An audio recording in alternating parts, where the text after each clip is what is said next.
Hello, and welcome back to another fan mini episode of Catch That, where we get to know our friends through their favorite R&B songs. I am naturally Elise, and as my brother, JR. and we are the R&B representatives. And today we are very happy to welcome Numbz. What's up, brother? What's going on? Appreciate y'all having me. Yes, well, we're glad you're here. Yes, yes. And before we jump into anything, how about you tell us about yourself as little or as much as you would like to share with our audience? All right, so my name is Numbz. I'm from Newark, New Jersey.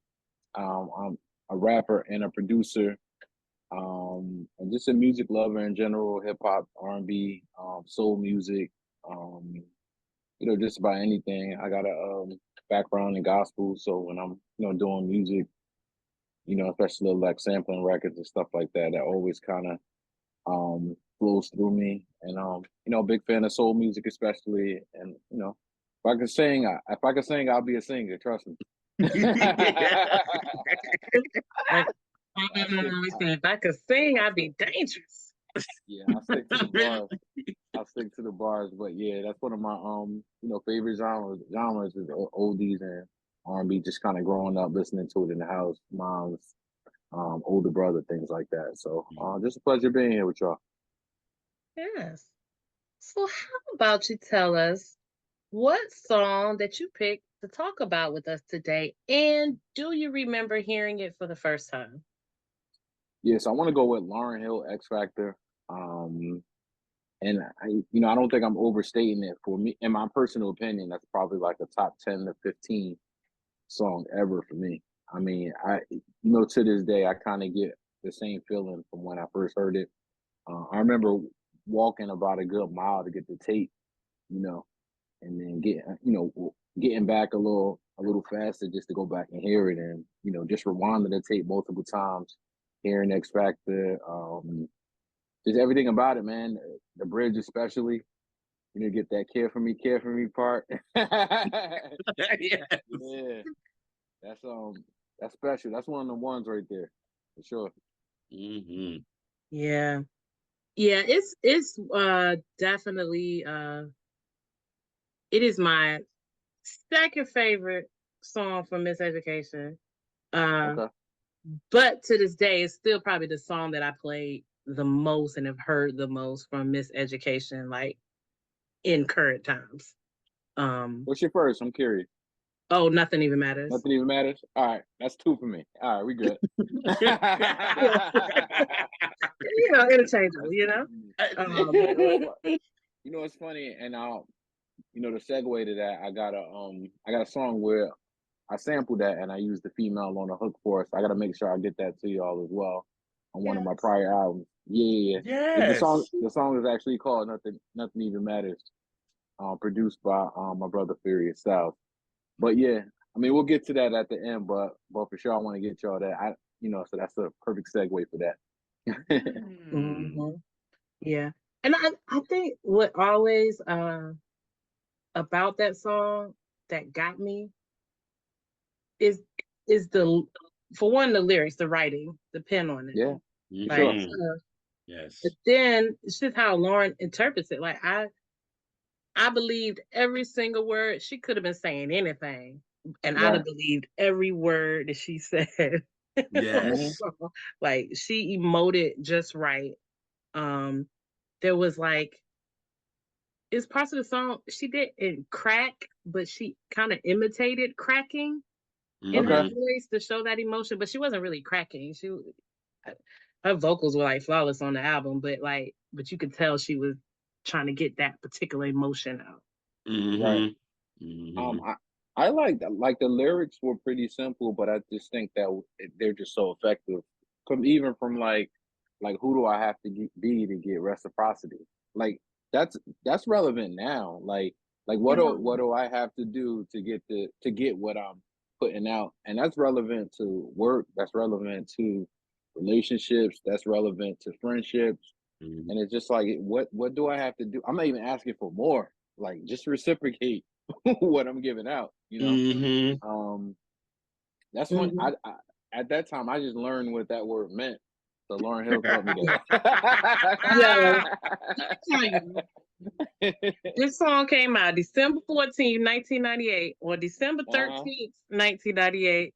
Ain't not one nan nigga do with reciprocity. Absolutely not. No. You know and what? was saying the word and didn't know nothing. I actually did know the word. It was in a movie. I think it was like Clear and Present Danger, or one of those. What's his name? I can't think. One of them 90s suspense thriller drug whatever movies. You know what? I knew it from math reciprocal, which is, you know, but reciprocity in that state, no. So I'm kind of looking at the lyrics now as I kind of just walk it through with y'all. But yeah, so it's just like everything, and just going back now that I really, you know, start getting into producing and stuff like that. Like I didn't realize she produced the whole album, which is insane, you know. But you know, I think we all wanted more from Lauryn Hill, but to be honest, I think she gave us enough with this. You know, when I first heard this song at like 12, yeah, because they came out in 98. So when I heard it, because I'm an emotional listener, so like y'all was saying, like she wanted you to feel the emotion of this record. Like she wanted you to feel what that toxic relationship is. You know what I'm saying? Like if you want to know what soul feels like, this is a song where there's nothing but soul in this record. Like when she said loving you is like a battle and we both end up with scars. Right. And then she's saying no one hurts you more than me and no one will ever will. Ever will, like, right. What? Like, and then you feel like, and that's like, it's real. You know what I'm saying? That's her feeling. And then when she was like, as painful as this thing has been, I can't see myself with no one else. No one else.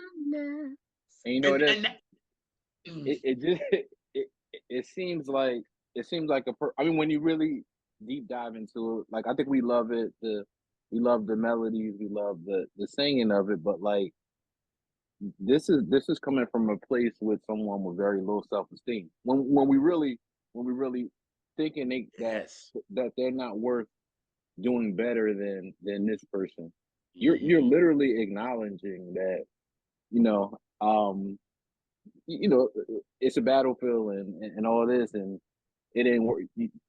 The person's telling her it's not working, but she's like, we got to do it. Like this is, no one's gonna love me more than him. So she don't even have high expectations of herself. If we're looking at it deeply. Yeah. So. And there's a little something to speak to that in the wording, the turn of phrase of the reciprocity part. She didn't say, what am I supposed to do to get some reciprocity? She says, who do I have to be? So it's like, I'm willing to change who I am. If you, it's just that little nuance of wording, not what I got to do, who I got to be. You know? Yeah, what I have to do can involve a compromise, right? Yeah. Who I have to be is becoming a different person, only to receive what you put out. That's crazy. I have to change myself to get the bare minimum. The bare minimum. Myself for it. Yeah. That's so sad. Not even like, do I have to like, what? Maybe you could do more or something. You know, is it like, do I need to take the garbage out more? Like, what is it? Like no, I need to like, I gotta change my religion. I gotta stop liking sports. And then it's like when she's doing the lyrics and you see like her ad-libs when she was like, how can I explain myself? And in her ad-libs, she was like, I can't understand why. Like she's answering herself. Like it's like, whoa, like it's toxic as it is. It's like you're answering your own self. Because like you said, this is for somebody that is really have a low self-esteem. Like you like, yo, I don't care how painful this is. I'm still gonna stay in this. And it's like, nah, son. You know what I mean? And then as we're looking back, you know, her age at the time, that's young love, right? So she's like in her early 20s. you know, she hasn't really, you know, lived life, and this is the best she's had. So like, how can it get better than this peak in her eyes, right? Right. And even it's like desperation. Like, why don't you live for me? Like what? Like, you know, me singing this back then when it came out, not really knowing what I'm singing, but just now when I got older, I'm like, God damn, like these are some deep ass lyrics. Like, it's like, Right. whoa, like you really in it, and like how toxic this thing is. You still like, yo, I want to stay in this. Like, I really Yeah. want to stay in this because ain't nobody gonna love me more than you. Even though you treat me Yeah. like shit, ain't nobody gonna love me more than you. So I'm gonna stick with this. Like, Yeah. it's ugh. It's kind of like in the shift to another song. I remember John Legend has a song forever. I think it's Forever Again. On Another Yes. again. Another Again. I'm sorry. Another That is again. that is a And he said song. God. I'm surprised he, anybody picked that. Cause I want to talk about that damn song. But anyway, go ahead. he said she's not the best, but she's all that But I she know. talked. Like, come on. And that gives me that gives me this type of vibe, right? Like, you're Mm-hmm. acknowledging like she's not even the best, but she's all I know. I'm comfortable with it. It's not great, but it ain't terrible. And I don't know what else is out there, and I'm not trying to find out. But it's like on some old Jimmy Cozier. Right. Yeah. Right. Sometimes I love, Like, sometimes I love her not. Like she's all I got. Like, it is what it is. yeah, yeah. Like, What a and what pitiful ass song. right. Right, And what right. and what I love about this song too is that Lauren is so hip hop. So Hmm. she made it hip hop, not just using Wu Tang. It could all be so simple, but Right. it's like her yo. Like, she added that hip hop flair to it. You know what I mean? Just to give it that hip hop. Like, when she won Album of the Year, you know what I'm saying? The Grammy, she was like, yo, how is this? This is hip hop. Like, Right. how do I win? You know what I mean? So she added that hip hop flair into it, you know what I mean? Which I thought was brilliant by her. And just to know that she really was gonna give this song to somebody else, but she decided to keep it. Isn't that normally how it goes though? You pass It on the does. beat, you pass on you know, whatever the case is, but it's you know, after all these years of listening to it, and you know, knowing I was gonna come on and speak to you all about it, like I did Yeah. like a little bit more of a deep dive, and I'm like, it's pretty pitiful. You know, it, it's sad, but it be like that though. Yeah. Yeah. You know what I'm saying? Like, But yeah. who do I have to be to gain or some reciprocity? Like, Who do I have to? And you know what? I never even until you picked the song and I was just thinking about it. I never thought about that wording of saying that's a huge like nuance. Like, what do I Yes. have to, you know, who versus like what do I have to do? Huge. huge. Yes. And like I said, Glad you one picked it because I involves never thought compromise. about it. Like I always do is like kind of a desperation, like toxic love song. But that Yeah. like I'm like, it was more of that than I even knew. And I knew it was, but Right. it's in the that song is in the trenches. Yeah. Yes. But you know what? That just attributes to like great writing, because the song still would have been great if she Mhm. said, what do I have to do? And we would have been fine with it. Like, the song Yep. would have still been, Yeah. but the small nuance of just changing one word is like, you go from like I said, compromise to changing who you are Yeah. in Yeah. one word. That's how brilliant the writing is. That's what I'm And I saying. like to, Ain't it's so working. many genres in this one song. Hmm. You know what I mean? Like, you're getting the soul in it. Like I said, you're getting the hip hop flair into it. When what's his name? Jahari. Is it Jahari? Jahari Newton, that did the rock, you I was know, gonna say, the, like, you get the yeah, electric like the guitar rock, feel. Oh, the yeah. rock solo. He comes in and does that. And then lyrically, this joint is a folk song. Right. That's sad. Lyrically, so you're getting all of that R&B in it. It's like you're getting a mesh of all genres in this Yeah. one song. You know what I mean? If And I think that was brilliant, brilliant if on you Lauren. change the cadence and the beat, this could have been a country song. The Yes. Yeah, words on the surface. yeah, Absolutely. yeah, Oh, yeah. absolutely. Totally. They be sad in that genre. And do. Right. Yeah. That's why they be you know, they brown liquors be done by the time they finish a Yeah. damn song. That's why Some they up their love doing dog or lady. everybody. And everybody love doing Tennessee whiskey, so you know what that's about. You know Right. what I mean? So it's like they with that, but I'm glad Lauren also released this song in the winter too. Because you don't need this ain't no summer type of joint. So I'm Oh, glad oh no, this was a no. second single after Dua. You know what I Right. mean? Like Mm-hmm. it was perfect as the second single. It was just like, nah, you got to release this in the fall, in the winter.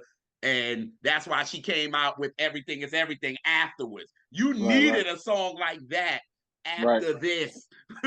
You needed an Yeah. up because Right. she had you all the way down like Mm-hmm. that with this. Really? Right, right. Because you go under YouTube and see so many of these comments in there. Like, you be like, God damn, people going through it with this. Like, shit. Like, like oh my like God. still Like, now?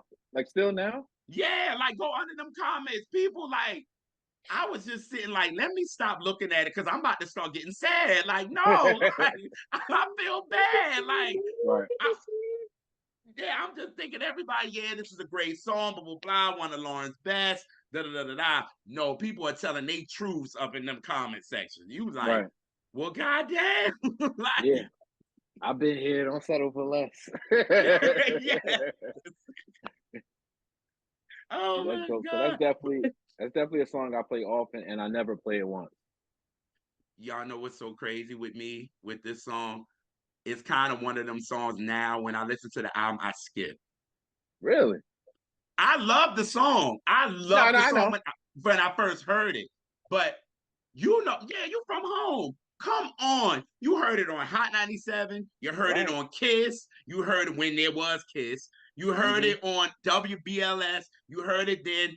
My mom loved the song because then the next song she loved was to Zion. And she used to act Right. like she sung that shit to me. So Right. she's singing X Factor and going crazy with that. And then I'll just be like, oh my God. So like we had the cassette in the car. Yep. So she always used to pass Lost Ones Mm-hmm. and went right to X Factor. And after a while, I was just like, I can't hear it no I'm more. over it. Yeah. I'm I get that. over it. Like I'm completely over it. So when I'm listening to this album now, it's like I play it, and then when I hear dun, dun, dun, Mm-hmm. I'm like, let me see if I can get through it. I was like, come on, let me see if I can get through this. Come Right. on. And then after a while, I'll be like maybe like 3 minutes in, but I'm like, I'm already that far in. So I might as well because I want to sing Care for Me, Care for Me. I know Who you does can it? yeah, like you want to sing that part, you know Right. what I'm saying? So I'm like, well, forget it. But it's a lot now. Like I'll just be like, all right, I've had enough of it. You know what I mean? Like I Yeah, just, right. Oh, you know other part I like? I always like a little part with but, after the care for you, they just she's just like care then cry. yeah, Yeah. yeah, yeah. I like that part. I Well, like the all the other parts of part this too, song. the other part of ad libs too. Now I'm looking when she said, "Tell me who I have to be," and then she said, "I know what I got to do." So like, Like whew, she talk her ad libs. It's like she's talking to herself. You know what I'm absolutely, saying? those are That's her those are her intrusive thoughts. yes, yes, yes. And she know it's not working, and she know it's crazy, but like, that spirit of not knowing like what's out there. You know what I'm saying? Yes, Whew. yes, yes. Mhm. Yes, and I think it's just a beautifully written song. Cause again, like I said, I pass it now, but when I first got the album, I did listen to it because it's just like it's just feeling. This song is all about feeling. You know what Right, I'm saying? So that's obviously going to touch somebody that listens to music like me. It's going to touch me. You know right, what I mean? Because it's all about feeling. And I think that's what Lauren tried to really pull off on this song. And she did a damn good job with it. for Because sure. I'm sorry, like they were saying that she was making this for somebody else. I'm like, who could bring on emotion like this? The only person I could think of would be Mary, but Mary would do this completely different. So Right. I'm like, who would have this song Lauren had to do? Like, Yeah. I don't see nobody else doing this record. I don't. But now, And then but now I want to jump in a time machine and go back to 1998 and just hear what Mary would have did with it. Because I think it would be dope, whatever she would have did with it. yeah, I'm sure it would have been a great song too. Yeah. Fire, 98, but right. Yeah. She'd have put some stank on that. Oh, yeah, for sure. it would have been, yes, because it would have been, this is Share My World, Mary. Yeah. So this is coming off of that. So she would have had that rasp still. Right. You know what I'm saying? Them good Newport rasp. Yeah, that's stupid. That's not the only known. Said Newport rasp. Yeah, you did it. You said it out loud on the show. No, but that's the only artist, like known artist, big artist at that time that I could hear doing this song justice. Right. But it would be different though. And the other side of it too, I'm looking at more the lyrics. This guy is telling her things. He pushes her to the edge, but he also knows how to like pull her back. So he knows what he has too. You said you die for me. You said you cry for me. You know what I'm saying? But he knows what to do to get her back when she's on the brink. Oh, you know what he did? He done cried and did all that because he would hurt himself to make her stay. Hurt himself. Right. So you can interpret that, or he could be one of them crazy dudes like, oh Lord, I'm gonna take myself from this earth because I don't have you. Right. That kind of game stuff. That's the kind of dude she was dealing with. Ask me how I know about that. How you know about that?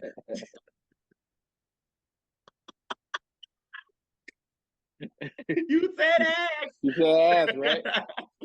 You know that was a damn. that was rhetorical. A rhetorical question. I'm sorry. Is you trying to get some reciprocity for my rhetorical question? That's too funny. Right. I got to be. Sorry. And then for everybody to now like cover it, like, you know what I mean? So many people cover it, and it's just like, as much as it's cool, it just don't have what Lauren did with this record. Like Tiana Taylor did it. I didn't hear her do that. Drake did it. Yeah, I know Drake sampled it, and yeah, he did it. Didn't Cardi did it with Be Careful, right? I don't remember hearing that one. I don't know. You know, I'll be keeping. The Drake one was cool. It just made me want to listen to X Factor though. That's right. Right. Like, but he added a nice little bop to it. He made it like a little club song. It was cool. Yeah. But it definitely made me want to just go back in and play it. Yeah. And with the Tiana one, like she sounded good, but it just didn't have the pain. That's what it was. It was no pain. Good. I think she normally sounds good, but it's just that she won't able to emote the right way for that. She won't. Yeah, I gotta hear that one. She ain't had a right relationship pain yet to sing it. And you see that a lot of people was giving Beyonce a lot of flack because she did it live on her tour. And I remember when it came out, people was just like, no, Beyonce, this was not the right song to do. She did X Factor live on not Renaissance. It was the one before that, the Lemonade. Why would she even have to do? She don't even have to do that. And she did it. And I remember it was so many people on social media was like, Beyonce, there's certain songs that you should just not do, and it's not meant for you. Right. And it's like everybody felt like she was putting extra growl in it to be soulful. And just because you do that don't mean it comes off as soulful. You know what I mean? Yeah, because Lauren in this song, she don't growl. The only part when she go in, when she, I know what we got to do. That's it. Right. Mm-hmm. And that ain't even a growl. Yeah, that wasn't a growl. That was just like that's one of the moments I said it sounded like she cracking, but she's not. Yes. Yeah. Oh yeah. But I mean, this is a great song from that album because I mean, me and Elise kind of go in on this. I see. Yeah. It's just, like I was saying to y'all, until we decided that we were going to discuss. I never really did a deep dive. I know every word back and front, but like you said, at least with the nuance of it, woo. That's that's good writing. That's good writing for sure. Especially with the fact that that one is a writer anyway. Right. It's been many songs that we've talked about on here where the title didn't make sense because her looking at it, it was like, wait a minute, no, this title don't make sense with these lyrics is going down. Just messed up a lot of songs that I love, even though she was right. Right. You know, she was right, but it was like, damn, Elise, like breaking down on them, huh? Breaking it yes. down. Oh God.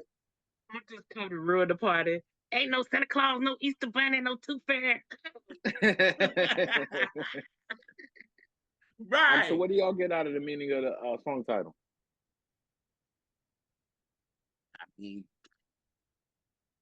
an X factor in your life that you know what I'm saying, that you move, you know what I'm saying, somebody that you clearly moved on from and they're no longer a factor in your life. So you're just breaking down what you have gone through with this person. And it's like, that's what I got from it. It was like, you're no longer a factor in my life now. I've moved on. And I think, like I always say with Anita Baker, the end of Fairy Tales, how it just, the ending, she lets the beat ride or whatever. And that's always like a new beginning. I always feel like this guitar solo after he comes in and starts, I feel like that's like a new beginning now. Like, okay, I'm done. I'm ready to move on. I'm ready to move on with this new life. This is what I had. I was crazy in love. I was nuts. I wasn't thinking clearly. It was a painful relationship that I shouldn't have stayed in as long as I did. But then, you know, that's why she like the ending. Care, cry, give, like, you for all that, it's just like now we're on to a new beginning. So that's why I love the guitar solo, because I felt like that's the start of a new beginning musically. That's how I took it. Yeah. All right, so another way to look at it, and again, I don't know if she's doing it. I'm a big sports fan, so when we talk about like the X factor, it's the person, or it's the person that makes, like, they may and they may not be the star, but they make the team go, right? Right. So another way you can kind of look at it too is like, she can probably point to one thing in a relationship that would have it continue. You know what I'm saying? Whether it's like changing herself, like she mentioned. So like, what's the X factor that could keep this thing going? So what's like the little thing that keeps the relationship going, and maybe can she find that, whether it's changing herself, whether it's, I don't know. I like that though. Makes sense. And see, my interpretation of it is different. It's from the actual phrase X factor, the meaning of it, which is like, it's basically the it of someone, that thing that makes them special outside of the That's obvious. what I was kind of alluding to. Okay, well then we on the same page then. Yeah, it's kind of like thing, but you can't put it into words, but it's but it's there, but you can't quantify it. So in sports terms, there's like, there's like the really good players, and then in the terms of basketball, then it's that person that could be like the guy that keeps the people together, whether it's like them communicating, whether it's the person that'll like dive in the stands for a ball, where some of the star players might be a little bit of a diva. So like, that person is like the X factor. Like, they don't get the credit for being the star or whatever, but you still can't get it done without that person. Come on, and put it into sports terms too. So at least I think we on a. It's kind of like that. It's kind of like that. It's intangible. Basically, you can't put a finger on what it is, but you know what it is. Oh yeah.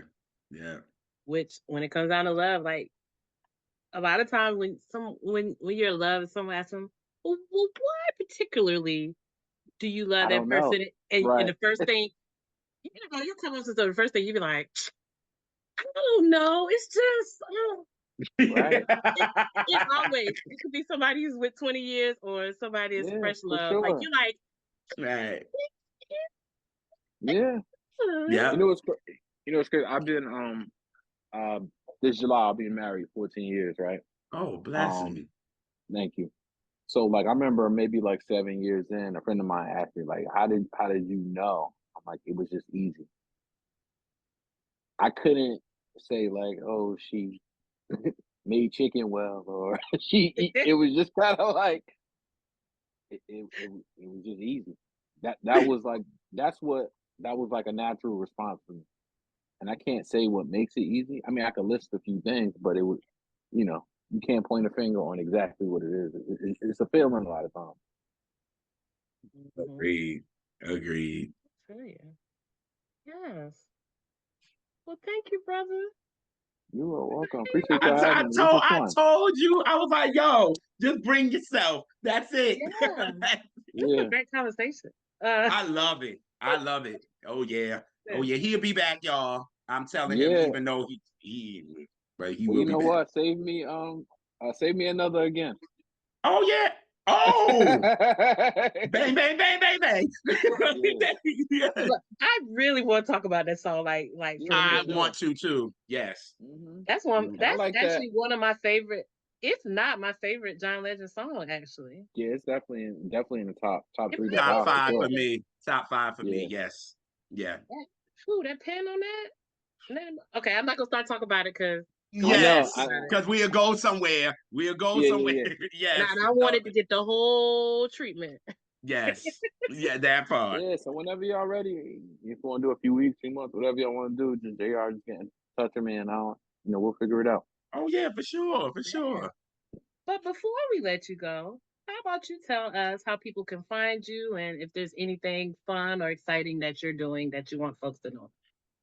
Okay, so I dropped the album recently, EP called Marvin's Chronicles, which started with a song from Marvin's perspective. All of the beats had a Marvin feel. I produced 3 of those on the album. So that dropped in October, doing really well. And as far as social media, I'm on Twitter at Numbz, Numbz, and the number 16, Numbz 16, and on Instagram at Numbzmusic, and that's Numbz with a Z. And I'm just a music lover. I'm out. I'm tweeting. I'm pretty easy to find, and I love talking about music, sports, and anything else fun. So, greatly appreciate y'all. Love building with great minds and things like that. So definitely appreciate y'all. Yes. And y'all, please go listen to the Marvin Chronicles because I haven't stopped. So yeah. Yes. And we also thank all of our viewers that are here with us, taking time out of your life to kick it with us, foolish folks. And and we appreciate it, especially the live chat folks. Yes. Live chat be lit, don't sleep. Yeah. But yes, share, like, subscribe, tell a friend or 2 or 12 about us, and we'll catch y'all on the next Catch That. Yeah. Peace.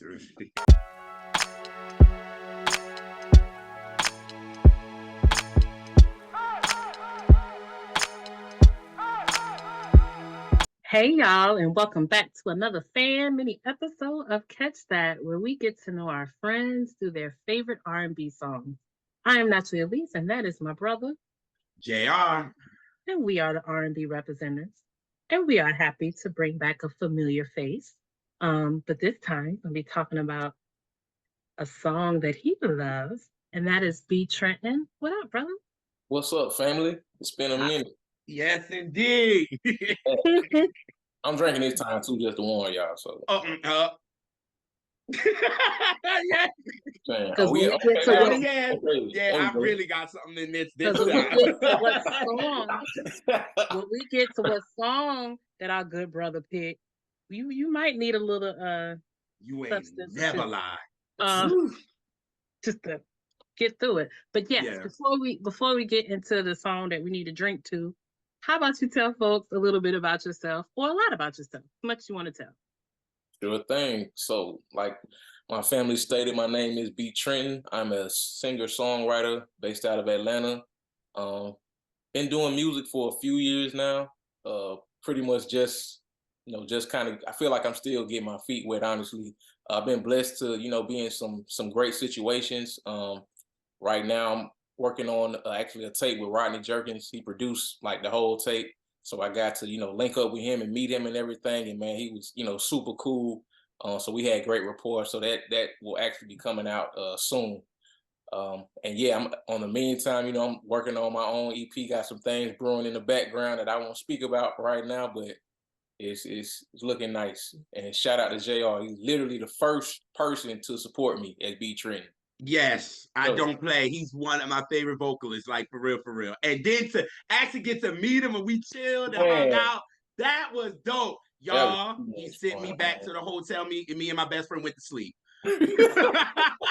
Like we was twisted. Like it was so fun, yo. Oh, it was her birthday too. Yeah, we got to it. Yes, it was her birthday. So it was like, yo, we got twisted, but it was so dope to meet somebody that you really, really, a fan of. And B is just the same way he is, yo. Like he's just mad cool, like for real. So for him to be doing what he's doing and winning, I'm happy for it. I'm happy to be a fan of him for so long. And you see him winning, I love it. I love it. Love, man. Yes. So now to switch that mode to another mode. I'm glad you came at all. Excited. Mr. B. Trenton, how about you tell us what song you picked and if you remember the first time hearing it? Okay, so the song I picked is from none other than Donny Hathaway, who has, in my opinion, the best tone I've ever heard in my life. And the song is Giving Up. And the first time I heard this song, I was actually on lunch break at work. And I just so happened to, I just started getting into Donny at the time. And this song came on and it just like grabbed me immediately. And then all the transgression going into the end of it, that's probably my favorite part. Like when it's closing out and he just, killing that shit, man. Like this song just, every time I hear it, it's like the first time. Yes. So one thing I'm going to talk about before we even get into like the meaning of the song and the emotion, I'm going to tell you one thing that I love that Donny does and particularly does well in this song. And that is what the church ladies like to yell, take your time, because he does not rush through a song. The part that needs emphasis, he gonna sit there. And when you need to move on to the next, he move on to his pacing in his catalog, especially this song and especially soft on a song for you. The pacing is just spot on. There's no rushing. It's just basic. Yes. Oh yes. Oh yes. Actually, it's one of my top 5 favorite songs ever. And shout out to my best friend Nikita for Christmas one year. She knows that I love this song so much. She got the artwork, the art vinyl for it, and she found the single for it, and got like Donny on it and all that. Like this is so dope. So I gotta shout her out because she know I love this song because I play it a lot. And she was like, Christmas, I got you some. And when I opened this, I lost it. I was like, oh, snap. So I remember when I first heard this song. This was actually the first Donny song I actually heard. Me being in the house, going through my grandparents' records and things like that, I saw Donny Hathaway. And I heard a lot of people talking about it, but I never really got into it. And finally I did, and I played it. And it's just one of the best intros that you could ever like speak of, because it just starts with the piano and then Donny comes in just vocalizing, just humming. It's church. You know what I'm saying? Like just you know what? man. It is humming, but I wouldn't even call it that. It's moaning. Yes. That is a moan, a wail. Like yes. I agree. Because I mean, you feel like giving up is hard to do. So he's coming in like it's just that. Like he's coming in like that. Like Donny opens this not even playing. You know what I'm saying? Like it's completely unfair. Then the drums comes in and he keeps going again. I'm like, now Donny, you were being unfair. Like you were being completely unfair. So then it was just like, that's when I really got into Donnie. And it was like, and my mom, when she sees it, she gonna laugh, because she was like, Donnie is your guy. Like, anytime Donnie plays, she knows, like, this is your guy. It can be love, love, love. It could be a song for you. It could be given up. She knows. But this song is very kind of special for me, because it was during a time when I was in college and I was going through a lot.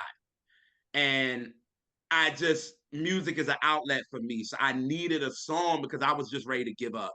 I was ready to give up. I wanted to go home. I was homesick. I I wasn't liking what was going on. I was just not happy. And I remember getting on the phone with my mom, and I remember it was like, "Mom, I think I want to end it.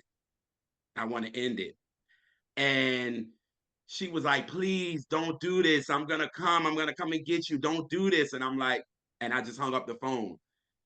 And I just remember, it's crazy. How you gonna try to end yourself and then want to put on some headphones and just walk with some music kind of shit? Like, I'm like, what was I thinking? Like, I'm like, no. So I put on my headphones, and I remember walking on the Delaware. Was it the Delaware Highway? And it was where the Dover Downs and all that. And I just was walking, and Donnie came in, and this song came in, because y'all remember we made mixed CDs back then. And I put it on, and I forgot what CD I put in. I just put this in and was like, I'm just gonna play this, and wherever it leads me, that's what's gonna take me. And I just remember the first song, and Donnie came in, and the part that got me and it really touched me, when he said, "I tried, but it just ain't no use." He talked to me right there and said, don't do what you want to do, because it's not going to be no use. I know you want to give up. I know it's hard, but nah, don't do it. He was like, do not do it. Like Donnie was really talking to my spirit. And I just remember that night, I just turned back around and went, and I called Mom, and I said, Mom, I can't do it. I can't do it. And my mother just cried, and we cried on the phone. And so this song really means a lot to me, because it stopped me from doing something that was nothing but God and Donnie. And that's why this song touches me so much. And when I went to go see the Donnie one night, what was it? A one night only kind of show, and the guy did it. I forgot his name. It was Twisted Melodies, and he was a one-man show, and he played Donnie. And at the end, y'all, he's playing the piano, he's playing Giving Up, and it's like when he was in the hotel, and they had the hotel coming down, and it was black, and you had Giving Up played. Y'all, I was in there bawling. I couldn't take it. My Nikita was like, here. Like, here. Like, I was just bawling, because it was and him singing it, and you see the hotel coming down, like he jumped out of it. You know what I mean? And it just touched me, because a song like this, he's telling you, I know giving up is hard to do, but don't do it.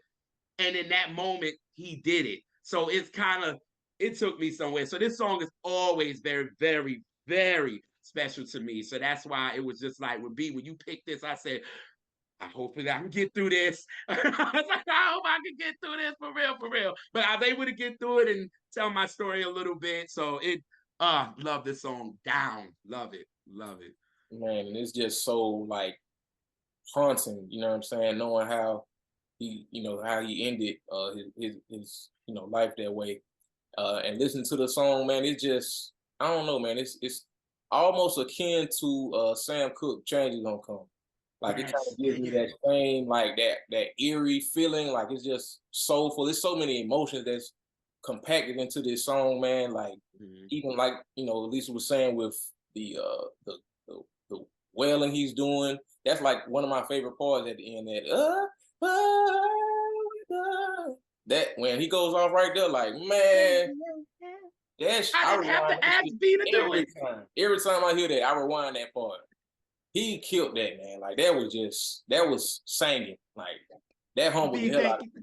B, thank you so much. I didn't have to ask you to sing anything, so thank you for doing that. I really. Yeah.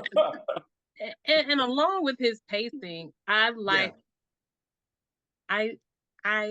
they in the song, he let the instruments just shine and kind of do their thing and didn't rush through it.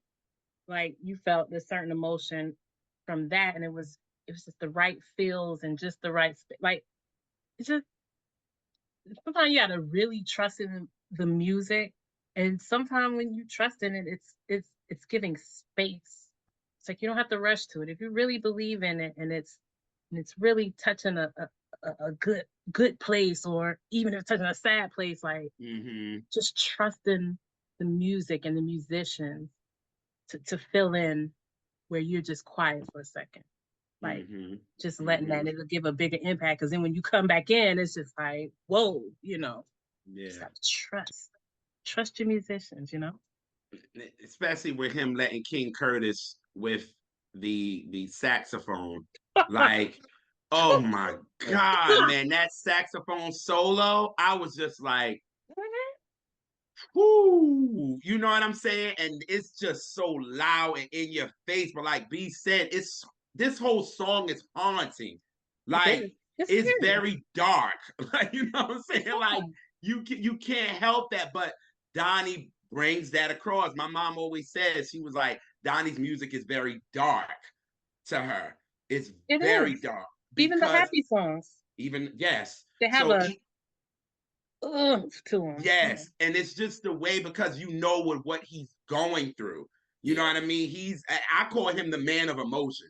I call him that, because you feel every emotion this guy. You feel the pain, you feel the hurt, you feel the anger, you feel all of that way he sings. And I wish we had more people like that, like B does that. Like when he sings, you feel him.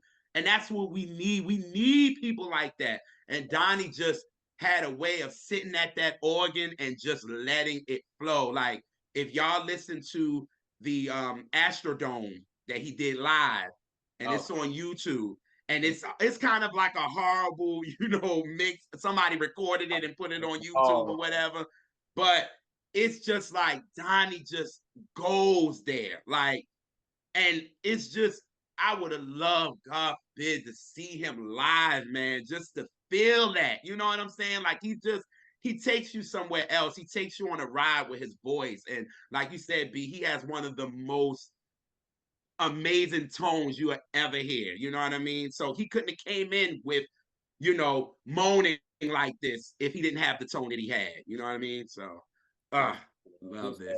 His tone, akin to that, man, like the fact that nobody has tried to even duplicate that shit. Like we got people that kind of, you can hear the influence of Stevie, you can hear the influence of Michael Jackson, Prince, but Donny Hathaway, like he just stand alone, man. And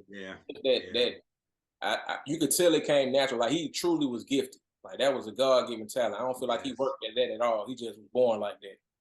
And Taylor with her crazy ass voice, just doing whatever the hell she want to do, singing in 3-part harmonies by herself. Like, what? Like the Hathaway, they on a different planet, man. They aliens for real. Yes. And I feel like Verse said she was an alien too, but when we talked about it later. Yeah. But what I find interesting, JR, is that this song inspired you or kind of clicked something for you. Cause that song don't do that for me. This song made me sadder. If I was in a vulnerable space, it's a good thing that when I was in a vulnerable space, I was listening to Take It From Me, Someday We'll All Be Free. Right. I think if I'd have heard this song, it'd have had me fucked up. Cause this song, it's sad. It's very sad. It's sad as fuck. It's very sad. It's very sad. And it just goes to show like how, I think at least you said that when you listen to music, you take it as you want. You know what I mean? Like you take it as you want. So it's like, you're right. This song is so sad. Like it's sad. But I think in that moment I needed to hear I tried, but it just ain't no use. He might be talking about something else, but for me in that moment, I needed to say, don't even try, because what's the use of even doing it? You know what I mean? I needed to hear that. But you're right. Lyrically, this joint is sad. Like he is begging. But then I also think about that maybe the point is not for this. Maybe the point is not for the song to encourage you. Maybe the point is of hearing that someone else is going through what you're going through. Maybe that's the point. So you're right, JR. I'm glad you said that. You interpret music in that space how you needed to at that time. And it was like somebody else dealing with that, and I can give up these dark ass thoughts and maybe try something, you know. So thank you for saying that. Yeah. Right. Because I mean, come on, the way he's, but she needs me too. Like it's like he is really feeling it with his chick. You know what I'm saying? Like, Lord, like yeah, even though I love this, it's actually a little special for me because the original is sung by Gladys and the Pips. Van McCoy gave it to them in 1964. What? So when you hear that version, it feels very 1964. It feels very every little beat of my heart, Gladys and the Pips. Oh, it sounds very that, and it's like I don't like it. It's yeah. But what we gonna find out is I don't think I like anyone else's version because it's a bunch. Yes, because then once Gladys and the Pips got with Motown, they redid it. So they added a little bit more flair to it. It was a little more current because they did it in 70, 71, if I'm not mistaken. And they added a little bit more to it. That other version was just so bland and it was just so bland. Man, I gotta listen to that. Yeah, when you see it, when you hear it, because a lot of people just like you know, when Donnie does a cover, you think it's his. Like everybody think a song for you is his song. Yeah. But you know, it was Leon Russell that did it first. But yeah. Donnie, you think it's his. Give It Up, you think it's his, but Gladys and them did it first. But once Donnie touched it, it was his song. You know what I mean? Because that album at least got in the back, which is, you know, that 71 album. That ain't nothing but a lot of covers on there. Yeah, you know what I mean? And that's my favorite Donnie album, actually. Yeah, because ain't Little Girl is a cover too, right? And that's the first three songs. The first three songs: Giving Up, A Song for You, Little Girl. Yep. Little Girl is a Billy Preston record. Yep. It's just a whole lot of covers, but god damn it, Donnie made it his. I'm sorry. And speaking of, ain't that a hell of a lineup for to open the album? Giving Up, to A Song for You, to Little Girl, to He Ain't Heavy, He's My Brother. Listen, just straight up pain. That's a exactly, bro. Like, come on, man. Like straight pain. Side two is way happier because it's like Sanctuary Band, She's My Lady, I Believe in Music, Take a Love Song, Put Your Hand in the Hand. Like the second side is hopeful and happy and a little more upbeat. But that first side, you're gonna have to work through some feelings. We're gonna cheer you up on side two, but right now you just got to live in it. Yeah. Them first 4 songs is hitting your spirit. Like you can't help it. You cannot help it. But yeah, I agree. At least I think after Donnie, a lot of people should have left this alone. Yeah, because Sharon Jones and the Dap Kings did it. I love Sharon Jones and the Dap Kings. Like, R.I.P. to her. And it's a weird thing they did with the tempo. Like, she sounds good. She always sounds good. But the arrangement leaves much to be desired for that weight of a song. It just was a little too up. Yeah. Aaliyah. That was probably worse. That ain't good. Ooh, you think that was other versions? Yes. It's not worse than the original Gladys one, but it's close. Oh wow. I don't like the vocal arrangement for her. Yeah. And that was supposed to be that was her Sparkle audition thing for her doing that. Because I mean, she was supposed to play Sparkle, so you know, then after that, you know, a tragic death. But yeah, it's something was missing in Aaliyah's. You know what I'm saying? It felt like something was missing. Oh. Now the one that I give a lot of fever to. Wait, Aaliyah is a version of Giving Up? Uh-huh. That's another reason why I love speaking with y'all, man, because I'm going to learn something every time. I'm gonna learn something.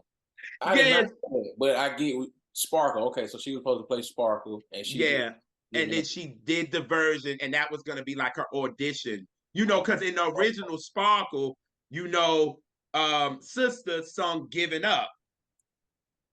in the original Sparkle, when she was about to, when she was with the guy that was beating her up and all this kind of stuff. And in the original, she sung "Giving Up" at like a bar, and she was completely drunk and all that. Then she dies. So Aaliyah did "Giving Up," but she was supposed to be Sparkle. So I don't even know why they had her even doing "Giving Up" if she's not even playing sister. So it was weird to me anyway why she did it, but I guess that was her audition, and I mean clearly she would have got it. But yeah, Aaliyah did it. But the one that I give fever to is Jennifer Holliday. Oh, that was bad. I don't like it. At all. That's just our opinions, though. Our opinions. We love Jennifer Holliday because we love her dramatics. We here for it. Oh, yeah. But a song like that, you don't need any of that. You know what I mean? And it's and it was churchy, but it was just like it's too much. Like I don't need all of that. Keep that for I'm not going. Like keep that. Like that's what that's for. This and song, what I think, and that's what I said before. I think the other versions don't measure up because of the pacing. I think especially like with the Gladys and with the Jennifer, like there wasn't a deliberateness. There wasn't a patience with it. And a song of this lyrical content needs that. You just have to, you just kind of have to finesse it. And they just like, I'm singing. And these are like, the people we're naming are some of the greatest singers of our lifetimes. Right. But they just didn't give that care to this song. And maybe that song wasn't speaking to them in the same way that it spoke to Donnie of how he approached it that way. You know, we don't know. And yeah, now that I think about this, this is related but unrelated also. But I actually sung "For All We Know" at my grandfather's funeral. Like that was he told me, shout out to my grandfather, Bubba, rest in peace. But yeah, I mean, since I was probably like 6 or 7 years old, every time he seen me, you got to sing at my funeral. I'm like, man, I'm not trying to talk about that right now, man. Like every time he seen me, my granddaddy said that. So when it finally happened, I wasn't even comfortable singing again yet, but I knew he'd been telling me this forever. So I was like, man, I got to do it for him. And yeah, I sung "For All We Know." Yeah. Wow. Singing it. Ooh, I know it. Ooh. And that's another song where the pacing of it is so important for the emotion. Like it's important for you to sing that in a certain way. You remember? I fucked it all up. Yeah, it was horrible when I sang. You know, I fucked it up. Yeah. But you gave your grandfather what he wanted, and it was, and exactly. you had been singing, and that got you back to singing. Exactly. That's right. You know, Elise, you saying about the pacing, and I'm thinking about the episode that we just did with Keith and with Luther, and we was talking about Since I Lost My Baby and the way he did it, and the way he was pacing through it.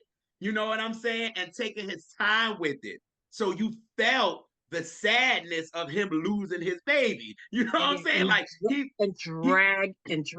those certain notes, or dragging certain whole bars. Yes. And then coming And then I mean Donnie was doing it because he do, but my life. It's like he's dragging it. And it's like, Donnie, yeah, I'm feeling it. Like my spirit is feeling it. Like, yes. And then, like you said, with the musicians, they were dragging it out because that's a long sax solo, yo. Yeah, it is long.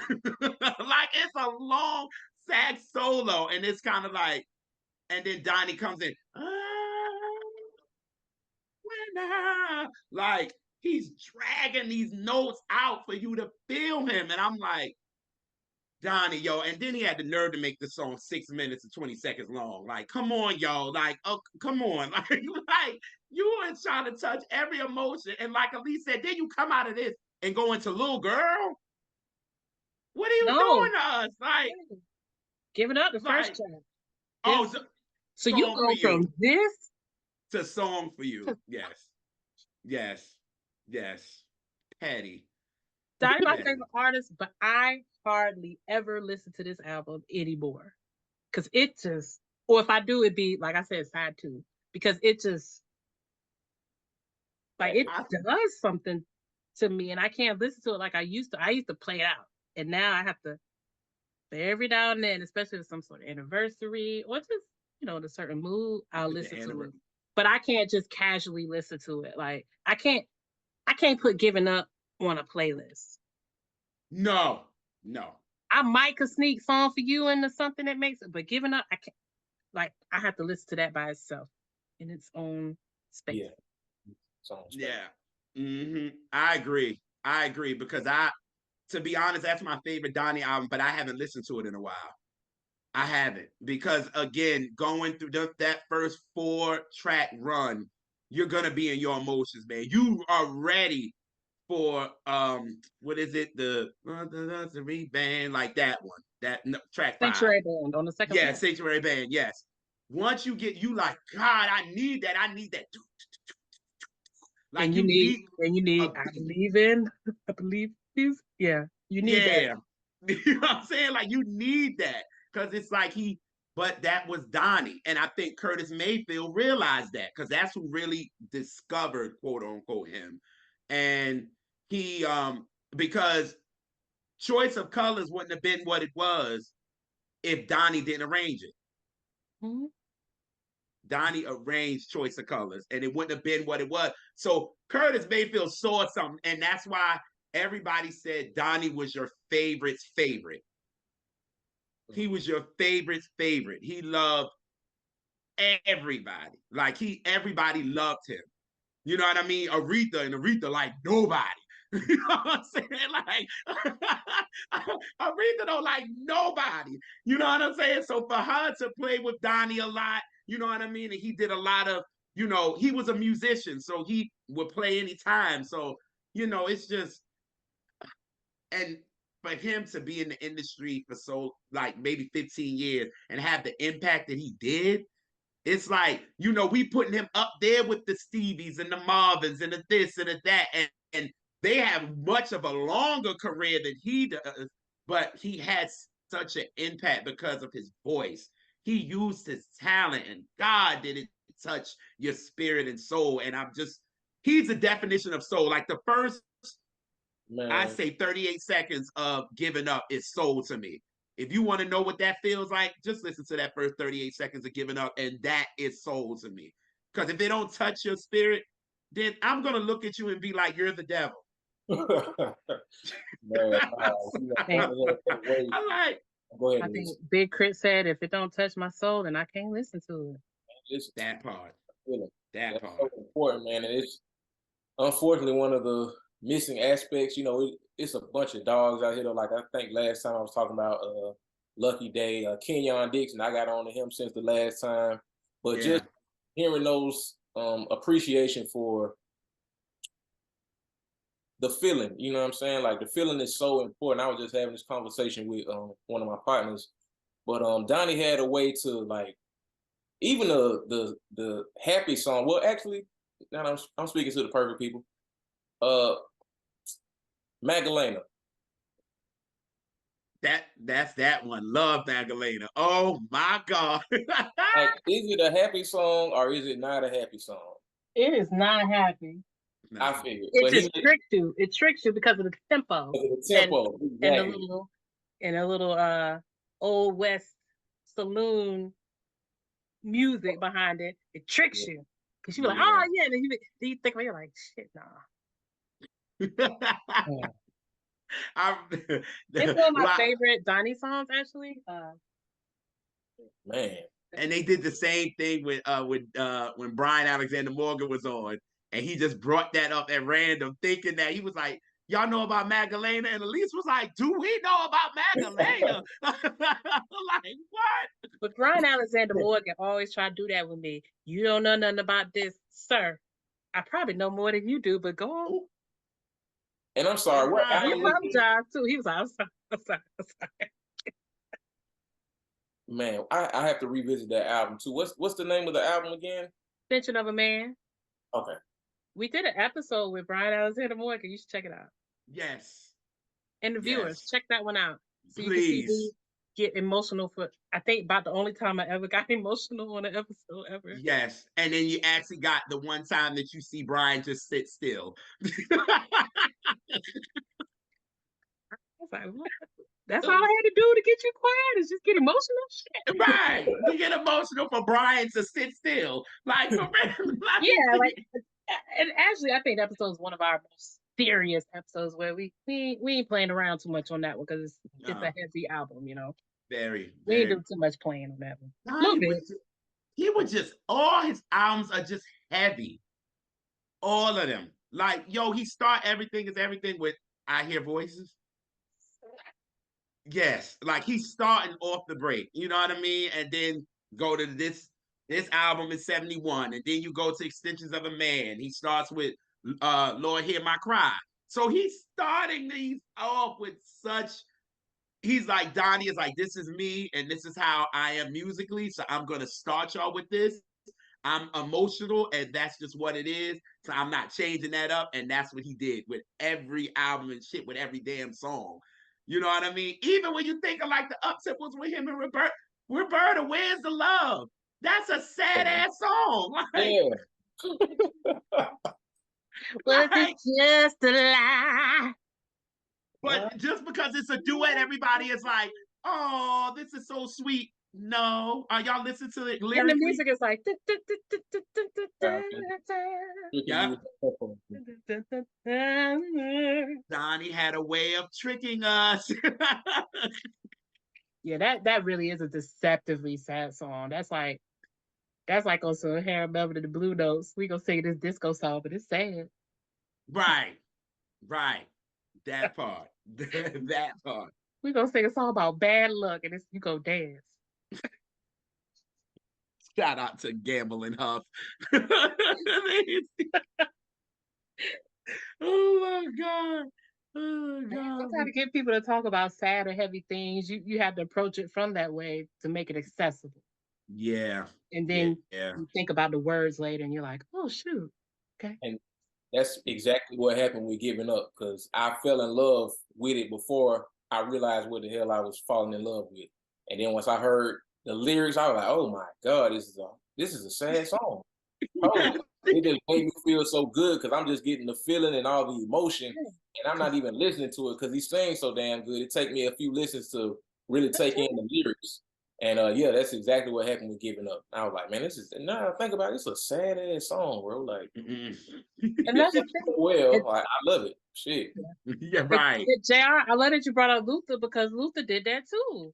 To where you thought this was happy song because it was up tempo, or maybe he was singing a little bit higher pitch or whatever, and then then years later when you grown and you listen to it and you're like, that ain't as happy as I thought it was.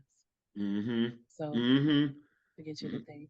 But Donnie, you couldn't help it. Like musician wise, the music of it all, the lyrics of it all, it was just all emotional. Like you couldn't get away from it. Like y'all said, the only songs like Magdalena is like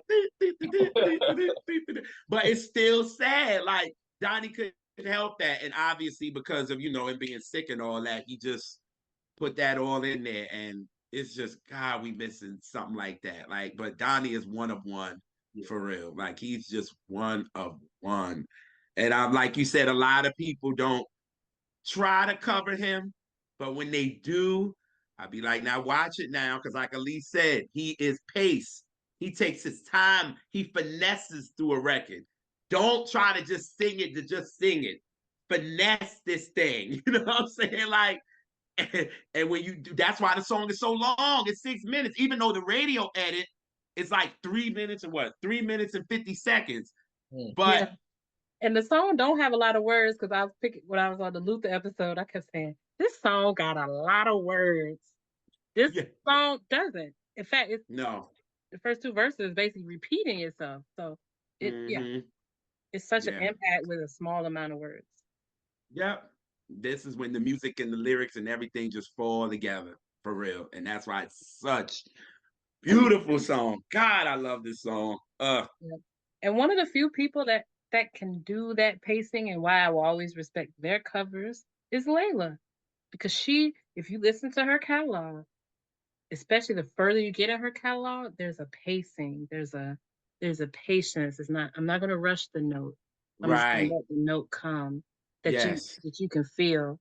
So yeah. Clearly, she get that from her father. I'm in the blood. This Genetics. It's genetic. that part. Sit that man in front of an organ and just let him go. Yeah. And That- he's actually the reason why I fell in love with the organ, just that musicianship so much. Ironically, I was speaking about, writing Darkchild, and when we met up, that's how he came up with the concept for the song he produced for me, because I told him I love organs. So just putting that into perspective. But yeah, Donny Hathaway is why I love the organ so much. Wow.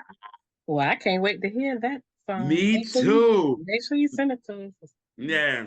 Yes. So I can go and Or I maybe can you talk. can come. Maybe come talk about it or something. I don't know. Right on a an artist spotlight joint,